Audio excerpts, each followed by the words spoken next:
রাজনীতি এবং গণমাধ্যমে জবাবদিহিতার সংস্কৃতিকে বাস্তবায়ন করে প্রাতিষ্ঠানিক রূপ দিতে হবে বলে মন্তব্য করেছেন তথ্য সম্প্রচার মন্ত্রী জহিরুদ্দিন স্বপন।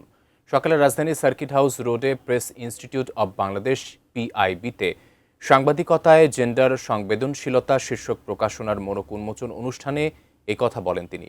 সাংবাদিকদের শিক্ষাগত যোগ্যতা বিষয়ে গণমাধ্যমের সকল অংশীজনের সাথে বসে তাদের মতামতের ভিত্তিতে একটি সিদ্ধান্ত নেওয়া হবে বলে জানান তিনি। মোবাইল সাংবাদিকতা বর্তমান সভ্যতার এক বড় চ্যালেঞ্জ উল্লেখ করে এ বিষয়ে এখনই কোনো সিদ্ধান্ত নেওয়া যাবে না বলে উল্লেখ করেন তথ্য সম্প্রচার মন্ত্রী। প্রাতিষ্ঠানিকরণ করা গেলে তবেই এর সমস্যাগুলো সমাধান করা যাবে বলে জানান তিনি। এদিকে যারা সাংবাদিক তারা সচেতনভাবে সংবেদনশীলতার সঙ্গে সাধারণ মানুষের কথা প্রচার করলে তা সমাজের রীতির মধ্যে চলে আসবে বলে মন্তব্য করেন প্রেস ইনস্টিটিউট অব বাংলাদেশের পরিচালক ফারুক ওয়াসিফ।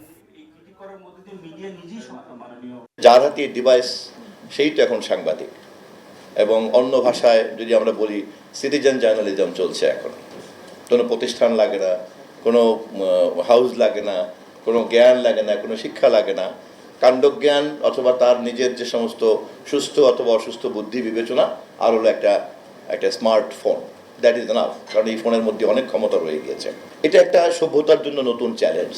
রাজনৈতিক এবং বিশেষ করে গণমাধ্যম এই দুই জায়গাতে জবাবদিহিতার সংস্কৃতিকে শক্তিশালী করার কাজটা আমাদেরকে খুব দ্রুত করতে হবে।